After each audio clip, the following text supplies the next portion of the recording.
ഖാൻമാരുടെ കൂട്ടത്തിലെ ഏറ്റവും പവർഫുൾ ആയിട്ടുള്ള ഖാൻ, ബിഗ് ബോസ് ചരിത്രത്തിലെ ഏറ്റവും നെടും തൂണായി നിന്ന ഒരു സൂപ്പർ സ്റ്റാർ, അതാണ് നമ്മുടെ സ്വന്തം ഫിറോസ് ഖാൻ. എന്റെ പൊന്നണ്ണ, ഇവരെ കൊണ്ട് തോറ്റ് കേട്ടോ. സത്യം പറഞ്ഞു കഴിഞ്ഞാൽ കുറച്ചായിട്ട് ഞാനിപ്പോ കാണുന്നുണ്ട് അവിടെ ഇവിടെ ഓരോ ഇന്റർവ്യൂലൊക്കെ വന്നിരുന്നേക്കുന്നത്. കഴിഞ്ഞ ദിവസം വെറൈറ്റി മീഡിയക്ക് ഒരു ഇന്റർവ്യൂ കൊടുത്തു. സുന്ദരനായിട്ടുള്ള, സർവോപരി ഭയങ്കര ബുദ്ധിമാൻ എന്ന് സ്വയം അവകാശപ്പെടുന്ന, ബിഗ് ബോസ് ചരിത്രത്തിലെ എല്ലാ കളികളും അരച്ച് കലക്കി കുടിച്ച ഫിറോസ് ഖാൻ. അപ്പൊ ഫിറോസ് ഖാനെ നമുക്കൊന്ന് എടുത്തുകൊടുക്കാം. എന്താ ഞാൻ നിക്കറായിട്ടിരിക്കുന്നത്, നിക്കർ മാറ്റിട്ട് ഫിറോസ് ഖാനെ എടുത്ത് അങ്ങോട്ട് നമുക്ക് ഇട്ടാം. എന്താ, നല്ല രസമായിരിക്കത്തില്ലേ? ഫിറോസ് ഖാൻ നിക്കർ സൂപ്പർ അല്ലേ? ഫിറോസ് ഖാൻ നിക്കർ അല്ല, ഫിറോസ് ഖാൻ മുണ്ട്. അങ്ങനെ ഒരു മുണ്ടൊക്കെ ഞാൻ എടുത്തു കൊടുത്തെന്ന് നിങ്ങൾ വിചാരിച്ചോ? അപ്പോ ഫിറോസ് ഖാന്റെ ഇന്റർവ്യൂ, അയ്യോ സൂപ്പർ ഇന്റർവ്യൂ ആയിരുന്നു കേട്ടോ. ആദ്യമേ തന്നെ അത് ഞാനങ്ങ് പറഞ്ഞേക്കാം. ഇനിയും ഞാൻ സൈഡൊക്കെ റിയാക്ട് ചെയ്യുമ്പോൾ ചില ആൾക്കാർ പറയാറുണ്ട് ഇവന്റെ ഒച്ച കേൾക്കാൻ ഇഷ്ടമില്ല, എന്റെ പൊന്നു കൂട്ടുകാരെ വെക്കല്ലേ എന്നൊക്കെ. എന്നോട് ക്ഷമിക്കുക, അങ്ങനെ പറയുന്നവരോട് ഞാൻ ആദ്യമേ പറയുകയാണ്, വേറെ മാർഗ്ഗമില്ലേ. കാരണം ഈ വെക്കാതെ ഞാൻ ഈ ക്ലിപ്പ് കാണിക്കാതൊക്കെ ഞാനായിട്ട് പറഞ്ഞോളല്ലോ. ചില ചൊറിയന്മാരുണ്ട്, അമ്മമാരെ വന്നിട്ട് പറയും അങ്ങനൊന്നും അവൻ പറഞ്ഞിട്ടില്ല, നീ ചുമ്മാ അങ്ങ് തള്ളുന്നതാ എന്നൊക്കെ പറയും. അതുകൊണ്ടാണ് ഞാൻ ഈ ക്ലിപ്പും കൂടെ കാണിച്ചു തരുന്നത്. നിങ്ങൾ ക്ഷമിക്കുക. അപ്പൊ ഈ ഫിറോസ് ഖാനെ ഇഷ്ടമല്ലാത്തവരൊക്കെ ഉണ്ടെങ്കിൽ ദൈവത്തെ ഓർത്ത് സ്കിപ്പ് ചെയ്തൊന്നും പോകല്ലേ, ഒന്ന് കാണ്. ദൈവത്തെ ഓർത്ത് ഒന്ന് കാണ് കേട്ടാ. കാരണം നമുക്ക് കൊടുക്കാം, നമുക്ക് ഫിറോസ് ഖാൻ ദ ബുദ്ധിമാൻ ഖാൻ. അപ്പൊ നമുക്ക് അവനെ പറ്റി ഒന്ന് പറഞ്ഞു തുടങ്ങിയാലോ. അപ്പൊ അവൻ കുറച്ച് ആൾക്കാരെ പറ്റിയൊക്കെ ഇതിനകത്ത് പറയുന്നുണ്ട്, നമുക്ക് അതൊക്കെ ഒന്ന് കേൾക്കാം. ഞാൻ മൊത്തത്തിൽ ഇന്റർവ്യൂ ഒന്നും ഇവിടെ കാണിക്കുന്നില്ല കേട്ടോ, കുറച്ച് മാത്രം. കാരണം വെറൈറ്റി മീഡിയ അടിച്ചെനിക്ക് കോപ്പിറൈറ്റ് തരും. എന്റെ പൊന്നു വെറൈറ്റി മീഡിയ തരല്ലേ കോപ്പിറൈറ്റ് ഒന്നും. സൈഡിൽ കൂടെ നമ്മളും കൂടെ ഒന്ന് കേട്ടാ. ഏറ്റവും എല്ലാവരും പോയി വെറൈറ്റി മീഡിയയുടെ വീഡിയോ കാണണം കേട്ടോ. അടിപൊളി ഇന്റർവ്യൂ ആണ്, സൂപ്പർ ആയിട്ടുണ്ട്. എനിക്ക് ഫിറോസ് ഖാനെക്കാട്ടിലും കൂടുതൽ ഈ ഇന്റർവ്യൂ എടുത്ത മസ്താനി എനിക്ക് ഇഷ്ടപ്പെട്ടു. കാരണം മസ്താനി നല്ല കലക്കനായിട്ട് ഈ ഒരു ഇന്റർവ്യൂ എടുത്ത പോലെ എനിക്ക് തോന്നി, നല്ല രസമുണ്ടായിരുന്നു. അപ്പൊ എന്തായാലും നമുക്ക് ഫിറോസ് ഖാൻ പറയുന്ന കുറച്ച് കാര്യങ്ങളിലേക്ക് പോയാലോ. ഞാൻ വിചാരിച്ചിരുന്നു ഇയാൾ സ്വയം പൊങ്ങൻ എന്നൊക്കെ നമ്മൾ പറയത്തില്ല, ആ ഒരു ഐറ്റം മാത്രമാണെന്ന് ഞാൻ വിചാരിച്ചു. ഇച്ചിരിയൊക്കെ ബുദ്ധി കാണുമെന്ന് വിചാരിച്ചു. പക്ഷെ എനിക്കൊരു കാര്യം മനസ്സിലായി, ഇവരൊരു ഇല്ലടേ, സത്യമായിട്ടും ഇല്ല. നിങ്ങൾക്ക് ആദ്യമേ തന്നെ ഈ ഒരു ക്ലിപ്പ് കണ്ടാൽ നിങ്ങൾക്ക് അത് മനസ്സിലാവും. എന്നെ അത്ര ഇഷ്ടപ്പെടുന്ന കുറച്ച് പേര് പറഞ്ഞു, എടാ നിൻ്റെ ഈ തുറന്ന് പറച്ചിലുകൾ കുറച്ച് കുറയ്ക്കണം. കാരണം അതുകൊണ്ട് തന്നെ ഇപ്പം ഈ ബിഗ് ബോസിൻ്റെയൊക്കെ കാര്യം പറഞ്ഞപ്പോൾ എനിക്ക് വരുന്നപ്പോൾ ഇപ്പം ഈ പുതിയതായിട്ടൊരു വീഡിയോ ഉണ്ട് വെച്ചാൽ അതിനകത്ത് 2000 സംതിങ് കമൻറ്റ് ഉണ്ടെങ്കിൽ 2033 കമൻറ്റ് ഉണ്ടെങ്കിൽ 2000 തെറിവിളിയും 31 മാത്രം അതും എൻ്റെ കൂട്ടുകാർ നല്ലത് പറയുന്നതാണ്. മനസ്സിലായി എന്ന് പറഞ്ഞിട്ട് ആ സത്യത്തെ ഞാൻ മാറ്റി പറയണമെന്നില്ല. മനസ്സിലായി? എനിക്ക് കമൻറ്റ് നോക്കിയിട്ടല്ല എൻ്റെ ജീവിതം. ഈ സൈബർ പുള്ളിങ് എന്നെ ബാധിക്കില്ല. കാരണം ഞാൻ കമൻറ്റ് വായിച്ചിട്ടല്ലേ എന്നെ. ആ ഒരു പോർഷൻ ഒന്നുകൂടെ ഒന്ന് കേട്ട് നോക്കി നിങ്ങൾ. ഈ സൈബർ പുള്ളിങ് എന്നെ ബാധിക്കില്ല. കാരണം ഞാൻ കമൻറ്റ് വായിച്ചിട്ടല്ലേ എന്നെ. സൈബർ പുള്ളിങ് അല്ല അണ്ണ, സൈബർ ബുള്ളിങ്. എന്റെ അണ്ണനാണ് ഇവിടെ വന്നിരുന്നിട്ട് സംഗതി ഏറ്റവും സൂപ്പർ സ്റ്റാർ ബിഗ് ബോസ് അവർ കൊള്ളത്തില്ല. അവരുടെ ഗെയിം പോരായിരുന്നു, അവരുടെ ആ ഒരു സ്ട്രാറ്റജി ഉണ്ടല്ലോ അതുകൊണ്ട് ശരിയായില്ല. ഇതൊക്കെ പറയാൻ വരുന്നതിന് മുന്നേ അണ്ണൻ അറ്റ്ലീസ്റ്റ് ഈ സൈബർ ബുള്ളിങ്ങും എന്താണൊക്കെ ഒന്ന് അറിഞ്ഞു വെച്ചിട്ട് വന്നിരുന്ന തള്ളു അണ്ണ കേട്ടോ. അണ്ണൻ പറയുന്നത് വേണമെങ്കിൽ നിങ്ങൾ വീണ്ടും ഒന്ന് കേട്ടെന്ന് വെക്കും. അണ്ണൻ പറയുന്നത് സൈബർ പുള്ളിങ് എന്നാണ്. അണ്ണന് പുള്ളിങ് ഇല്ലെങ്കിൽ അണ്ണൻ എന്തിനാണ് നാട്ടുകാരെ മൊത്തം അറിയിക്കുന്നത് അണ്ണന് പുള്ളിങ് ഇല്ലാന്ന് ഈ വന്നിരുന്ന ഇന്റർവ്യൂവിനകത്തൊക്കെ?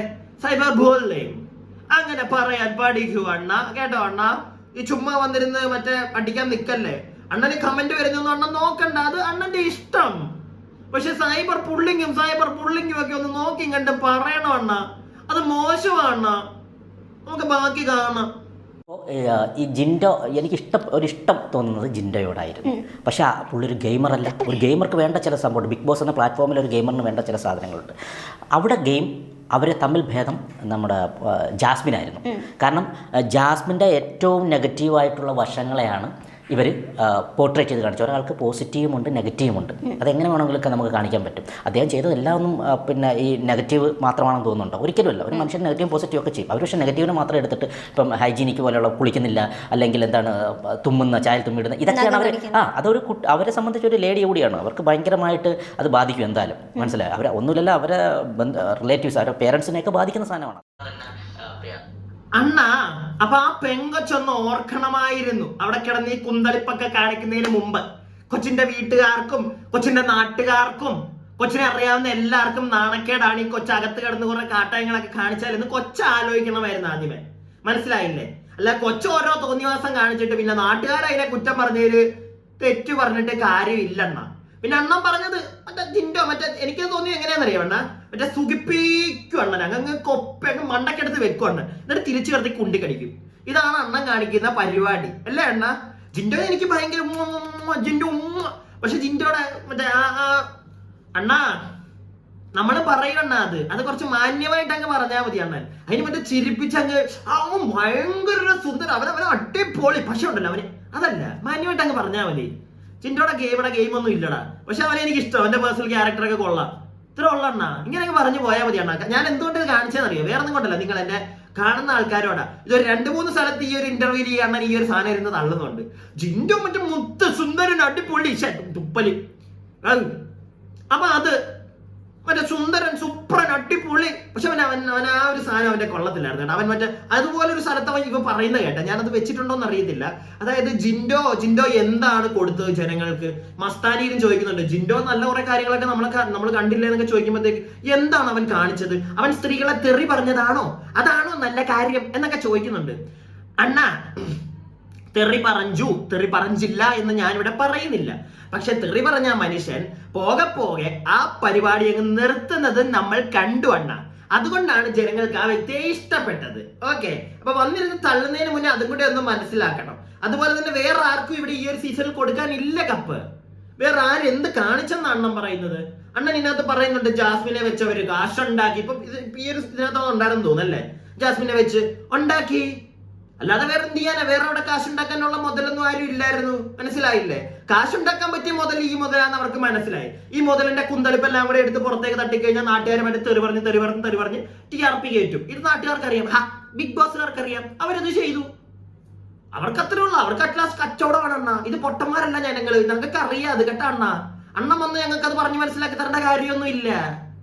ബാക്കി കൂടാതെ തന്നെ ലവ് സ്ട്രാറ്റജി അത് വളരെ മോശം തന്നെയാണ്. കാരണം അവർ ചെയ്ത ഏറ്റവും വലിയൊരു തെറ്റെന്ന് പറഞ്ഞാൽ ലവ് സ്ട്രാറ്റജിയാണ്. പക്ഷേ അതിനെ തന്നെയാണ് 24 hours നമ്മൾ കണ്ടോട്ടേ ഇരുന്നത് അതിനകത്ത്. മനസ്സിലായി? അപ്പം ആ സ്ക്രീൻ സ്പേസ് കംപ്ലീറ്റ് എടുത്തതും ഇവരെ വെച്ചിട്ടാണ് ബിസിനസ് ചെയ്തതും ഒക്കെയും അങ്ങനെയാണ് പോയിക്കൊണ്ടിരുന്നത്. അപ്പോൾ ഒബ്വിയസ്ലി ഈ ബിഗ് ബോസ് കൊണ്ടുപോയത് ഒരേ ഒരാളാണ്. ഈ നെഗറ്റീവായാലും അതൊരു ഗെയിമാണെന്നല്ലോ. അപ്പോൾ മനസ്സിലാക്കേണ്ടത് നെഗറ്റീവ് കാണിച്ചാലും അതൊരു ഗെയിമാണ് അല്ലേ? അത് ആ സ്ക്രീൻ സ്പേസിൽ വരണമെങ്കിൽ ഈ ഗെയിം കളിക്കുന്ന ഒരാളെ സ്ക്രീൻ സ്പേസിൽ വരത്തുള്ളൂ. പക്ഷേ അത് നെഗറ്റീവായിട്ടാണ് കാണിച്ചത്. അപ്പോൾ ആ ഗെയിം കളിച്ച വ്യക്തിക്കാണ് അവിടെ ട്രോഫി കൊടുക്കേണ്ടത്. അല്ല സേഫായിട്ട് നിന്നതും വളരെ അങ്ങനെയല്ല അവിടെ ട്രോഫി കൊടുക്കേണ്ടിയിരുന്നത്. പുള്ളി സെക്കൻഡ് വരാമായിരുന്നു. അണ്ണൻ അതിനിടയ്ക്ക് ഒരു കാര്യം പറഞ്ഞില്ലേ, നെഗറ്റീവ് കളിച്ചാലും എന്തോ ഒരു തേങ്ങ പറഞ്ഞില്ലേ? അല്ല അണ്ണ ഞാനൊരു കാര്യം ചോദിക്കട്ടെ അണ്ണ, ജാസ്മിന്റെ കേസിൽ അണ്ണൻ എന്താ ഇത്ര അങ്ങോട്ട് മറ്റേ എന്നാ അണ്ണ? അല്ല എനിക്ക് അറിയാൻ പാടില്ല അണ്ണ, എന്താ പ്രശ്നം എന്താണ് എന്റെ? അണ്ണ ഞങ്ങൾ പൊട്ടന്മാരല്ല, ജനങ്ങൾ അണ്ണ എന്താണ് ജാസ്മിനെ കൊണ്ട് കപ്പ അങ്ങോട്ട് കൈവച്ച് കൊടുക്കണമെന്നൊക്കെ പറഞ്ഞു കഴിഞ്ഞാൽ കാണുന്നവരെന്താ പൊട്ടന്മാരാ? വെറുതെ നമ്മൾ വോട്ടും കൂടെ ചെയ്തിട്ടല്ലേ അണ്ണ? ഞാനും വിചാരിച്ചു വോട്ടിങ്ങിന്റെ പരിപാടി ഒന്നും കാണത്തില്ലെന്ന്. പക്ഷെ എനിക്ക് ഇത്തവണ ഒരു കാര്യം മനസ്സിലായി, എത്രയൊക്കെയെന്ന് പറഞ്ഞാലും ജനങ്ങൾക്ക് പുറത്ത് ഇഷ്ടപ്പെടുന്ന ഒരു വ്യക്തി കാണും, അയാൾക്ക് കുറെ പേര് വോട്ട് കൊടുക്കും. അപ്പൊ അത് അവിടെ റിഫ്ലക്ട് ആയില്ലെങ്കിൽ, അത് അവിടെ അവർ ചെയ്തില്ലെങ്കിൽ നല്ല തെറി കേൾക്കും അണ്ണന്മാർക്ക്. അണ്ണന്മാര് ചിലപ്പോൾ കാശ് മേടിച്ചിട്ട് മറ്റേയാളെ ജയിപ്പിക്കാനുള്ള സെറ്റപ്പ് ഒക്കെ കാണും. പക്ഷെ ജനങ്ങൾ ഇത്രയും ഈ ജിൻഡോ ഇയാളുടെ പേര് പറഞ്ഞിട്ട് ഇയാൾക്ക് വോട്ടും കൊടുത്തു കഴിഞ്ഞിട്ട് അയാളെ കപ്പ അവിടെ എടുത്തില്ലായിരുന്നെങ്കിൽ അണ്ണ അവസ്ഥ എന്തുവായിരുന്നേനെ? അണ്ണൻ അത് പറ. പിന്നെ കണ്ടന്റ് തന്നെന്നും പറഞ്ഞിട്ട് അവൾ എന്ത് കണ്ടന്റ്? അവളുടെ കണ്ടന്റ് എന്താ? അണ്ണനും പറയുന്നുണ്ടല്ലോ, അവള് തന്ന കണ്ടന്റ് അത് നമുക്ക് അറിയാം. അത് നല്ല കണ്ടന്റോ അല്ലെങ്കിൽ അത് ജനങ്ങൾ ഭയങ്കര ഇഷ്ടപ്പെട്ട് കൈകൊണ്ട് സ്വീകരിച്ച കണ്ടന്റ് അല്ലണ്ണ. നമ്മുടെ മറ്റേ ഒരു കണ്ണാപ്പി കണ്ട് കഴിഞ്ഞ ദിവസം പറയുന്നുണ്ടായിരുന്നു, ജനങ്ങളിരുന്ന് എരന്ന്. അതേ കണക്ക് ഞങ്ങളിരുന്ന് എരന്നിട്ടില്ലണ്ണ. ഇങ്ങനെ ഈ ലവ് സ്ട്രാറ്റജി കാണിക്കും, ഞങ്ങൾക്ക് കൊണ്ട് രാത്രി ആകുമ്പോഴത്തേക്ക് ഞങ്ങൾ മറ്റേ വേറെ മൂഡില്ല, അതുകൊണ്ട് ഞങ്ങൾക്ക് ഈ സാധനങ്ങൾ ഇങ്ങി താ, അങ്ങനൊന്നും ഇവിടെ ജനങ്ങൾ ആവശ്യപ്പെട്ടിട്ടില്ലണ്ണ. അതും കൂടെ താങ്കളൊന്ന് മനസ്സിലാക്കണം കേട്ടാ. ഇവിടെ ആരും ആവശ്യപ്പെട്ടിട്ടില്ല ഇങ്ങനത്തെ കണ്ടന്റ് തരാൻ പറഞ്ഞ്. അത് അവള് കാണിച്ച കണ്ടന്റ് ജനങ്ങൾക്ക് ഇഷ്ടപ്പെട്ടില്ല, അപ്പൊ അതെടുത്ത് അങ്ങ് ഉടുത്തു. ഇത് തന്നെ ടോക്കായി. അതുകൊണ്ട് ബിഗ് ബോസ് ഇവിടെ അങ്ങോട്ട് കപ്പ് കൊടുക്കാന്നൊക്കെ പറഞ്ഞു കഴിഞ്ഞാൽ താനെന്ത് മനുഷ്യനാണോ? ഞാനത് ആലോചിക്കുന്നത്. ഏറ്റവും വൃത്തിയുടെ ഇപ്പൊ കഴിഞ്ഞ ദിവസം ഒരു ചേച്ചി ഉണ്ടായിരുന്നല്ലോ, നമ്മുടെ എന്താണ് മറ്റേ രാമകൃഷ്ണൻ, ആറുപേര് രാമകൃഷ്ണനോ, അദ്ദേഹത്തിന് മറ്റേ കലാമണിയുടെ മണിച്ചേട്ടന്റെ അനിയനെ കളിയാക്കിയ ഒരു പെണ്ണുമ്പിള്ളയില്ലേ, ആ പെണ്ണുമ്പിള്ള ഭയങ്കര ഫേമസ് ആയിരുന്നല്ലോ, എല്ലാവരും എടുത്ത് ഉടുത്തല്ലോ അവരെ. എന്ന് വെച്ചിട്ട് അവർക്ക് പറ്റിയൊരു ട്രോഫി കൊണ്ട് കൊടുക്കാൻ പറ്റുമോ? നിങ്ങളാണ് ഏറ്റവും കൂടുതൽ മീഡിയക്കാർ ചർച്ച ചെയ്ത വ്യക്തി, അതുകൊണ്ട് ഇരിക്കട്ടെ നിങ്ങൾക്ക് ഒരു കപ്പ് എന്ന് പറഞ്ഞുകൊണ്ട് കൊടുക്കാൻ പറ്റുമോ? അല്ലെങ്കിൽ 5 ലക്ഷം രൂപ കൊണ്ട് കൊടുക്കാൻ പറ്റുമോ? ഫിറാസ് ഖാനോടാ ഒന്ന് പറ. അതേ ഇവിടെ സംഭവിച്ചുള്ളൂ. ജനങ്ങൾ സംസാരിച്ചു, നല്ല രീതിയിലല്ല അണ്ണ. അതുകൊണ്ട് തന്നെ ബിഗ് ബോസിനെ കൊണ്ട് കപ്പൊന്നും കൊടുക്കാൻ പറ്റത്തില്ല. അവക്ക് കൊടുത്തായിരുന്നെങ്കിൽ നല്ല തെറി കേട്ടേനെ. അണ്ണൻ പിന്നെ അണ്ണന്റെ മൂഡ് വേറെ, അതൊന്നും നമ്മളിവിടെ സംസാരിക്കണ്ട. ബാക്കി കണ്ണാടി വെച്ച് അണ്ണന്റെ കാര്യം പറയുമ്പോൾ കുറച്ചുനേരം ഇനി കണ്ണാടി വെക്കാൻ കേട്ടോ. പിന്നെ മറ്റേ ഒരു വ്യക്തിയുടെ കാര്യം പറയുമ്പോഴും എനിക്ക് കണ്ണാടി വേണോ ഇനി തൊട്ട്? ബാക്കി 2 സീസണിൽ ഞാൻ പോയിരുന്നു, ചലഞ്ചറായിട്ട് ഞാൻ പോയിരുന്നു എന്നുള്ള രീതിയിലും എൻ്റെ കാഴ്ചപ്പാടിൽ നിന്ന് പറഞ്ഞൊരു കാര്യമാണത്. ഇപ്പം ഇക്കയുടെ ഒരു കാഴ്ചപ്പാടിൻ്റെ അടിസ്ഥാനത്തിൽ ഇത് പറയുന്നു. അങ്ങനെയാണെങ്കിൽ എങ്ങനെ ജിൻഡോ എന്നൊരു വ്യക്തി വിന്നറായി? കാരണം പുറത്ത് നോക്കുമ്പോൾ അത്രയും സപ്പോർട്ടും അത്രയും നല്ല സപ്പോർട്ട് കിട്ടിയ ഒരു കണ്ടസ്റ്റൻ്റ് ആണ് ജിൻഡോ. പക്ഷെ ജാസ്മിൻ എടുത്ത് നോക്കുമ്പോൾ ജാസ്മിന് ലാസ്റ്റ് സീസൺ എനിക്ക് തോന്നുന്നു ഗബ്രി പോയതിനു ശേഷം ആൾക്ക് കുറച്ച് സപ്പോർട്ട് വന്നെങ്കിലും രണ്ടാമത് ഗബ്രി റീ എൻട്രി ചെയ്തതിന് ശേഷം ഉള്ള സപ്പോർട്ടും കൂടി പോയതായിട്ടാണ് കാണുന്നത്. പക്ഷെ എന്നാലും നല്ല രീതിയിൽ സപ്പോർട്ട് കിട്ടിയ ഒരാളാണ് ജിൻഡോ. സപ്പോർട്ടും സപ്പോർട്ട് ഇല്ലായ്മയും എന്നുള്ള ആ ഒരു ഇത് തന്നെ നമുക്കത് എത്രത്തോളം നമുക്ക് മനസ്സിലാക്കാൻ പറ്റും. നിങ്ങൾ സപ്പോർട്ട് കിട്ടി എന്നുള്ളത് സോഷ്യൽ മീഡിയ വെച്ചിട്ടാണ് മനസ്സിലാക്കുന്നത്. സോഷ്യൽ മീഡിയയിൽ 3.5 കോടി ജനങ്ങളിൽ എത്ര പേരാണ് സോഷ്യൽ മീഡിയ കാണുന്നത്? പറയും. 3.5 കോടി ജനമുണ്ട്. അതിലൊരു 3 കോടി ആൾക്കാരാണ് TV കാണുന്നത്. 1/2 കോടിയെ മാറ്റി വെക്കാം. അതിൽ എത്ര പേരാണ് നമ്മൾ സോഷ്യൽ മീഡിയ കാണുന്നത്? പകുതിയുള്ള ആൾക്കാർ ഒരിക്കലുമില്ല. പകുതിയോടെ ആൾക്കാർ കാണുമ്പോൾ നിങ്ങളുടെ ഒരു പ്രോഗ്രാമിൻ്റെ ഒരു വ്യൂവർഷിപ്പ് എടുത്തു പോകും, നിങ്ങളുടെ ഒരു ഇൻ്റർവ്യൂവിൻ്റെ ഒരു വ്യൂവർഷിപ്പ് എടുത്തു പോകും. ഞാനൊരു കാര്യം നിങ്ങളോട് ചോദിക്കട്ടെ, നിങ്ങളൊന്ന് കമന്റ് ചെയ്യണം. അതായത് വേറൊന്നുമല്ല കമന്റ് ചെയ്യേണ്ടത്, ഈ സോഷ്യൽ മീഡിയ ഉപയോഗിക്കുന്ന ആളുകളുടെ എണ്ണം ഇന്ന് കുറവാണ്. എനിക്ക് അറിയാൻ പാടില്ല. TV കാണുന്നതിനെക്കാട്ടിൽ എൻ്റെ ഒരു അറിവ് വെച്ചിട്ട് ഈ ഒരു എളിയവന്റെ ഒരു ചെറിയ ബുദ്ധിയിൽ തോന്നിയൊരു കാര്യം പറയാം. TV കാണുന്നതിനെക്കാട്ടിലും കൂടുതൽ ഇന്ന് ആൾക്കാര് വാട്സപ്പിലും യൂട്യൂബിലും ഫേസ്ബുക്കിലുമാണ് എന്നാണ് എൻ്റെ ഒരു അറിവ് കേട്ടാ. അണ്ണൻ പറയുന്നത് 3.5 കോടി ജനങ്ങളിൽ 3 കോടിയും കാണുന്നില്ല എന്നൊക്കെയാണ് അണ്ണൻ പറയുന്നത്, ഇരുന്നൊക്കെ തള്ളുന്നത്. എനിക്കറിയത്തില്ല, എൻ്റെ അറിവ് വെച്ചിട്ട് അവൻ മണ്ടനായതുകൊണ്ടാണ് അങ്ങനെ പറയുന്നത് അല്ലേ? എനിക്കറിയാൻ പാടില്ല. ഇച്ചിരി ഫ്രം ലൈക്ക് ഒരു 10 എന്ന് പറയാൻ വേണ്ട, ഒരു 15 വയസ്സ് അത്രയും കൂട്ടിക്കുക. അതിന്റെ താഴെയുള്ള പിള്ളേരും ഉണ്ട് ഇന്ന് കേട്ടോ. 15 വയസ്സ് തൊട്ട് ഒരു 70 വയസ്സ് വരെയുള്ള ആൾക്കാരും ഇന്ന് ഫോൺ, യൂട്യൂബ്, ഫേസ്ബുക്ക് ഇതുവഴിയാണ് പല കാര്യങ്ങളും, പല അറിവുകളും, ഒരു വാർത്തകൾ വരെ അവരറിയുന്നത് അതുവഴിയാ. അത് അത്യാവശ്യം ബോധമുള്ള എല്ലാവർക്കും അറിയാവുന്ന ഒരു കാര്യമാണ്. അത് വന്നിട്ട് ഈ മണ്ടൻ എന്നിട്ട് പറയുന്നത് എന്താ? നിങ്ങളൊന്ന് കേട്ടെ. എന്താ ഇവനോട് എന്താ പറയണ്ടേ? എനിക്ക് അറിയാൻ പാടില്ല. സോഷ്യൽ മീഡിയ പറയുന്നതാണോ നിങ്ങൾ വിശ്വസിക്കുന്നത്? എടോ, സോഷ്യൽ മീഡിയ വഴി ആടോ മണ്ട എല്ലാരും. ഈ ഒരു ബിഗ് ബോസിന്റെ ഫൈനൽ അവിടെ നടക്കുന്നതിന് മുന്നേ ജനങ്ങൾ അറിഞ്ഞു കപ്പ് ജിൻഡോയ്ക്ക് പോകും എന്നുള്ളൊരു സാധനം. മനസ്സിലായില്ലേ? അത് എന്തുകൊണ്ട് അറിഞ്ഞു? ഇന്ന് സോഷ്യൽ മീഡിയ ആണ് പലതും തീരുമാനിക്കുന്നത് ഇവിടെ. അത് അത്ര നല്ല കാര്യമായിട്ടല്ല ഞാൻ പറയുന്നത്, പക്ഷെ അങ്ങനെയാണ് സംഭവിക്കുന്നത്. അത് തനിക്ക് അറിയത്തില്ലെങ്കിൽ തന്നെ വെറും വാഴ എന്നൊന്നും, അല്ലെങ്കിൽ മറ്റേ ചീഞ്ഞളിഞ്ഞു പോയ വാഴയില്ലേ, മരവാഴ എന്നൊന്നും വിളിക്കാൻ എനിക്ക് താല്പര്യമില്ല. അത് ഓൾറെഡി കേരളം മൊത്തത്തിൽ വേറൊരാൾക്ക് കൊടുത്തിട്ടുണ്ട്. അതുകൊണ്ട് തന്നെ മറ്റേ ചീഞ്ഞളിഞ്ഞു പോയ വാഴ അതാണ് താൻ. അതുകൊണ്ടാണ് താൻ ഇങ്ങനത്തെ വർത്താനം ഇരുന്ന് പറയുന്നതെന്നാണ് അണ്ണ എനിക്ക് തോന്നുന്നത്. അണ്ണ എന്നോട് ദേഷ്യമൊന്നും തോന്നല്ലേ അണ്ണ, ഞാൻ ഉള്ള കാര്യം പറഞ്ഞതേ ഉള്ളൂ. എൻ്റെ ഈ കുഞ്ഞു ബുദ്ധിയിൽ തോന്നിയ കാര്യം പറഞ്ഞതേ ഉള്ളൂ അണ്ണ ക്ഷമിക്കണേ അണ്ണ, എന്നോട് ദേഷ്യം തോന്നല്ലേ, എന്നെ മുഖി കേട്ടല്ലേ അണ്ണ. ബാക്കി പക്ഷെ ഞാൻ ചോദിക്കട്ടെ, ഇപ്പം ഫിറോസ് ഖയുടെ ഒരു പാർട്ട്ണറാണ് ആ ജാസ്മിന്റെ സ്ഥാനത്ത് നിൽക്കുന്നതെങ്കിൽ ഇപ്പൊ പുറത്ത് ഫിറോസ് ഉണ്ട്, അകത്ത് പോയിട്ട് ഇതേപോലുള്ള സ്ട്രാറ്റജി കാണിക്കുന്നത്. ഇപ്പൊ ഏറ്റവും കൂടുതൽ ഹെയ്റ്റ് കിട്ടുന്നത് ഈ പറഞ്ഞ ലവ് സ്ട്രാറ്റജി തന്നെയായിരുന്നു. അങ്ങനെയുള്ള ഒരു പാർട്ട്ണർക്ക് കപ്പ് കിട്ടണം എന്ന് ഫിറോസ് ആഗ്രഹിക്കൂ? അങ്ങനെ ഒരു പാർട്ട്ണർ അങ്ങനെ ചെന്ന് ഗെയിം കളിക്കുകയാണെങ്കിൽ ഒരു പക്ഷേ ഞാനെന്ന കാമുകൻ അല്ലെങ്കിൽ ഞാനെന്ന ഭർത്താവിന് അത് ഇഷ്ടപ്പെടത്തില്ലായിരിക്കും. ഇവിടെ ഞാനൊരു കാഴ്ചക്കാരനാണ്. ഞാനെന്ന കാഴ്ചക്കാരിൽ നിന്ന് എനിക്കിത് പറയാൻ പറ്റും. ഒരു പക്ഷേ എൻ്റെ പാർട്ട്ണർ ജാസ്മിൻ അല്ലെ എൻ്റെ ലവറായിരുന്നു, അല്ലെങ്കിൽ നാളെ ഞാൻ വിവാഹം കഴിക്കാൻ പോകുന്ന പെണ്ണാണെങ്കിൽ ഞാൻ ഇഷ്ടപ്പെടില്ല. അപ്പൊ അണ്ണ ഉണ്ണിക്കുട്ട, പക്ഷെ ഉണ്ണിക്കുട്ടനൊന്നും വിളിക്കാൻ പാടില്ലല്ലോ. ഉണ്ണിക്കുട്ടൻ വിളിക്കത്തില്ല കേട്ടോ, ക്ഷമിക്കണേ. അപ്പം അണ്ണ ഫിറോസ് അണ്ണനോടൊരു കാര്യം ചോദിക്കട്ടെ. അണ്ണന് ഗാലറി ഇരുന്ന് കളി കാണാം, അണ്ണന് ഇറങ്ങി കളിക്കാൻ വയ്യല്ലേ? അല്ലേ? അത് പ്രശ്നമാ അല്ലേ? കുട്ട നിനക്ക് കേട്ടാ, ജാസ്മിനെ പോലെ ഒരാള് നിന്റെ ഒരു അഫെയർ ആയിരുന്നു പറഞ്ഞല്ലോ. അവന് ഇഷ്ടപ്പെട്ട ഒരാളായിരുന്നെങ്കിൽ, അവന്റെ ഭാര്യ ആയിരുന്നെങ്കിൽ, അല്ലെങ്കിൽ അവന്റെ കാമുകിയായിരുന്നെങ്കിൽ അതിനകത്ത് പോയി ഈ പരിപാടി കാണിച്ചാൽ അക്സെപ്റ്റ് ചെയ്യാൻ പറ്റത്തില്ല. പുറത്തിരുന്നിട്ട് അവന് കളി കാണുമ്പോൾ ജാസ്മിന് കപ്പ് കിട്ടാമായിരുന്നു എന്നൊരു വർത്താനം പറയാം. അവിടെ തീർന്നില്ലടാ നീ. അല്ല, ഞാൻ അത്രേ ഉള്ളൂ. പുറത്തിരുന്നതൊക്കെ ഇപ്പൊ എന്തും തട്ട, അകത്ത് കയറി കഴിഞ്ഞാൽ അങ്ങ് മാറ്റാം അല്ലേ? അതല്ലേ ആ ഒരു പോയിന്റ്. എനിക്ക് അതിനകത്തൊന്നും അത് മനസ്സിലായത്. പറയുന്ന കാര്യത്തിൽ ഉറച്ചു നിൽക്കൂ കൂട്ടുകാരാ. അവനെ അറിയാവുന്ന അവന്റെ കാമുകിയോ അവന്റെ ഭാര്യയോ ആയിരുന്നെങ്കിൽ അവൻ സമ്മതിക്കില്ല. ഈ പരിപാടി കാണിച്ചിട്ട് പുറത്തേക്ക് വന്നാൽ കപ്പ് കിട്ടാൻ ഈ പരിപാടിയൊക്കെ ഒരു സ്ട്രാറ്റജി ആയിരുന്നെങ്കിൽ പുറത്തേക്ക് വന്നാൽ അവൻ അക്സെപ്റ്റ് ചെയ്യാൻ പറ്റത്തില്ല. പക്ഷേ ഇത് വേറൊരാളായതുകൊണ്ട് അയാൾ കാണിച്ചതിന് അയാൾക്കൊരു കപ്പ് കിട്ടണം. എന്നാണ് അവൻ പറയുന്നത്. നീയാണ് സൂപ്പർ സ്റ്റാർ. അങ്ങനെ അപ്പൊ ഇവൻ വേറെ ചിലപ്പോൾ സാധനം അടിക്കുമായിരിക്കും.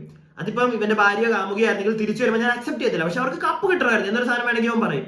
എടേ അങ്ങനെ നീ പറയുമ്പോൾ എനിക്ക് നിന്നോട് വേറൊരു കാര്യം ചോദിക്കാനുണ്ട്, ഒരു കാര്യം പറയാനുണ്ട്. അങ്ങനെ ഒരു കപ്പ് ഒരു സ്ട്രാറ്റജി ഉപയോഗിച്ച് നിന്റെ ഭാര്യ അല്ലെങ്കിൽ കാമുകയാണ് ഈ കപ്പ് കൊണ്ട് വരുന്നതെങ്കിൽ നിനക്ക് എന്താ അക്സെപ്റ്റ് ചെയ്യാൻ പാട്?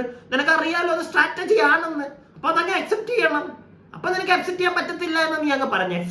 അക്സെപ്റ്റ് ചെയ്യാൻ പറ്റത്തില്ല എന്ന് പറഞ്ഞല്ലേ? മുടുക്കനാടാ നീ, മുടുക്കൻ. ജാസ്മിൻ കാണിച്ചതെല്ലാം സൂപ്പറാ കേട്ടോ, ഞാൻ അത്രേ പറയത്തുള്ളൂ. ജാസ്മിൻ സൂപ്പർ വുമൺ ഓഫ് കേരളയാണ്, മനസ്സിലായില്ലേ? അങ്ങനെ ഞാൻ പറയൂ. ആ കുട്ടിയെ ഒരാളും തെറി പറയരുത് കേട്ടോ. ഞാൻ പ്രത്യേകിച്ച് എല്ലാവരോടും പറയാണ്, ഞാൻ തമാശക്ക് പറയില്ല, സീരിയസ് ആയിട്ട് ഒരു കാര്യം പറയാം എല്ലാവരോടും. ആവശ്യമില്ലാതെ പോയി തെറി ഒന്നും പറയരുത്. ലൈക്ക് അത് ഭയങ്കര മോശം പരിപാടിയാണ്. തെറി കാണിക്കരുത്. നമ്മുടെയൊക്കെ വിമർശനവും ഒരു സർക്കസ്റ്റിക് ആയിട്ട് നമ്മൾ ചെയ്യുന്നതാണ്. പക്ഷെ ഞാൻ കണ്ടു ജാസ്മിന്റെ ഒക്കെ കുറെ ഇൻസ്റ്റയിൽ എന്തിനാണോ അങ്ങനെയൊക്കെ ചെയ്യുന്നത്? അത് വെറും വൃത്തിയായിട്ട പരിപാടിയാട്ടോ. അതിനൊന്നും നമ്മൾ ഒരിക്കലും സപ്പോർട്ട് ചെയ്യുന്നില്ല. That's too bad. People don't do that. അവര് നമ്മളുമായിട്ടൊരു വില ഇല്ലാതായി പോടെ. സോ അങ്ങനത്തെ പരിപാടിയും ചെയ്യല്ലേ. വീണ്ടും കണ്ണാടി വെക്കാം. എന്നിട്ട് നമുക്ക് ബാക്കിയും കൂടെ കുറച്ചും കൂടെ ഉള്ളതെന്ന് തോന്നുന്നു കേട്ടോ. ബാക്കിയും കൂടെ ഫിറോസ് ഖാന്റെ തള്ളങ്ങ് കേൾക്കാം. അകത്തിരുന്ന ജാസ്മിൻ ലൈവിൽ ഒരു സ്ഥലത്ത് പറയുന്നുണ്ട് ജിൻഡോക്ക് കപ്പ് കിട്ടുന്നത് എനിക്ക് ഒരിക്കലും സഹിക്കാൻ പറ്റില്ല. ഗെയിമർ എന്ന രീതിയിൽ അത് ഗെയിമർ എന്ന രീതിക്കാക്ക് എങ്ങനെ അറിയാം? എടാ ഞാൻ അതിനകത്ത് പോയ ആളല്ലേ, ഞാൻ ഗെയിം കളിക്കാൻ പോയ ആളല്ലേ. മസ്താനെക്കാട്ടി എനിക്ക് പറയാനുള്ള റൈറ്റ്സ് ഇല്ല. ഞാൻ അതിനകത്ത് പോയ ആളാണ്, ബിഗ് ബോസിനകത്ത്. അത് 2 സീസണിൽ പോയ ആളാണ്. അപ്പൊ എനിക്ക് പറഞ്ഞൂടെ അത്? ഒരു ദിവസം ബിഗ് ബോസ് പോയിട്ടുണ്ടോ മസ്താനി? ഞാൻ പോയിട്ടില്ല. ഞാൻ ബിഗ് ബോസിൽ പോയല്ല, മസ്താനി പോയിട്ടുണ്ടോ ബിഗ് ബോസ്? എനിക്കറിയാം ബിഗ് ബോസിനെ. എന്റെ മച്ചാനാണ് ബിഗ് ബോസ്. ഞാൻ പറയുന്നതാണ് ഇവിടെ ശരി, മനസ്സിലായില്ലേ? അവൾ ചെയ്തത് മൊത്തം അവൾ ഗെയിമർ ആയിട്ടാണ്. അവൾ പറഞ്ഞതെല്ലാം ഗെയിമർ. പുറത്തു വന്നപ്പോ ഗെയിമർ മറ്റേ ആത്മാവ് എല്ലാം പോയി. എന്നിട്ട് പുതിയ ജാസ്മിന്റെ സോളങ്ങ് കയറി. എന്നിട്ട് അവൾ പുതിയ ഒരു സുന്ദരിക്കുട്ടിയായി മാറി. അല്ലേ ഫിറോസ് ഖാനിക്ക? ഇക്കൊക്കെ മാത്രമേ അറിയത്തുള്ളൂ കേട്ടാ.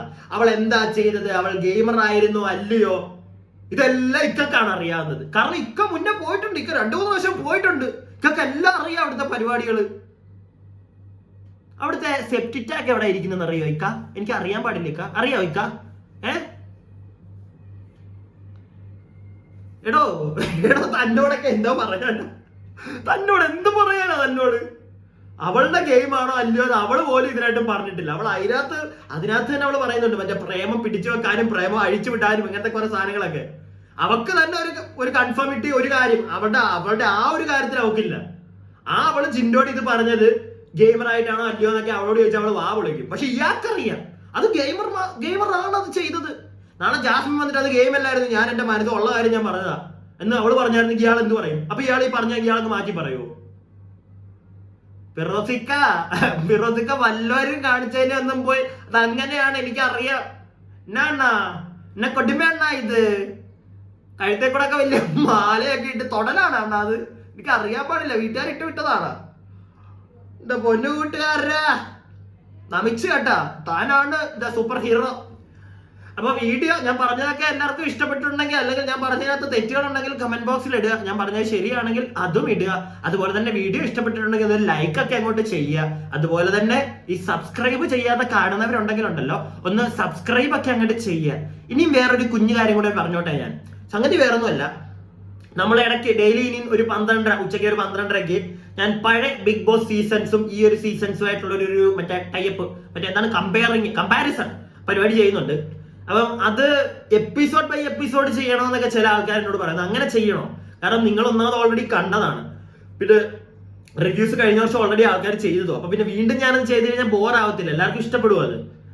അതിന് പകരം ഞാൻ ചില വീഡിയോസ് ചില എപ്പിസോഡ്സ് മാത്രം ഒരു കറക്റ്റ് ഒരു പ്രോപ്പർ വേയിൽ അതിന്റെ ആവശ്യമുണ്ടോ? ചില നല്ല എപ്പിസോഡ്സ് അത് വേണമെങ്കിൽ നിങ്ങൾ തന്നെ പറഞ്ഞു, നിങ്ങൾ തന്നെ കമന്റ് ബോക്സിൽ ഇടുവോ, അല്ലെങ്കിൽ എന്റെ ഇൻസ്റ്റാ ഐഡി നിങ്ങൾക്ക് അറിയാലോ, അതിനകത്തേക്ക് എനിക്ക് മെസ്സേജ് DM ചെയ്താൽ മതി ഏത് എപ്പിസോഡാണ് ചെയ്യേണ്ടതെന്നുള്ളത്. സോ ആ എപ്പിസോഡ് എടുത്തിട്ട് നമുക്കൊന്ന് റിയാക്ട് ചെയ്യാം. അതുപോലെ തന്നെ കിട്ടുന്ന എല്ലാ ക്ലിപ്പും ഒന്നും എടുത്ത് എനിക്ക് വെക്കാൻ പറ്റത്തില്ല, കോപ്പിറൈറ്റ് അടിക്കും. അതുകൊണ്ട് ചില നല്ല ക്ലിപ്സ് എനിക്ക് കിട്ടുന്നതൊക്കെ ഞാൻ നോക്കി എടുത്തിട്ട് അതും കൂടെ വെച്ച് നമുക്ക് അങ്ങോട്ട് കച്ചാന്ന് അടിക്കാം. എന്താ അത് മതിയാ നിങ്ങൾക്ക്? ഒന്ന് കമന്റ് ബോക്സിലൊക്കെ ഒന്ന് ഇടുക കേട്ടോ അതിനെ പറ്റിയൊക്കെ. അപ്പൊ എന്തായാലും ബൈ ബൈ. ഫിറോസിക്ക സൂപ്പർ സ്റ്റാർ.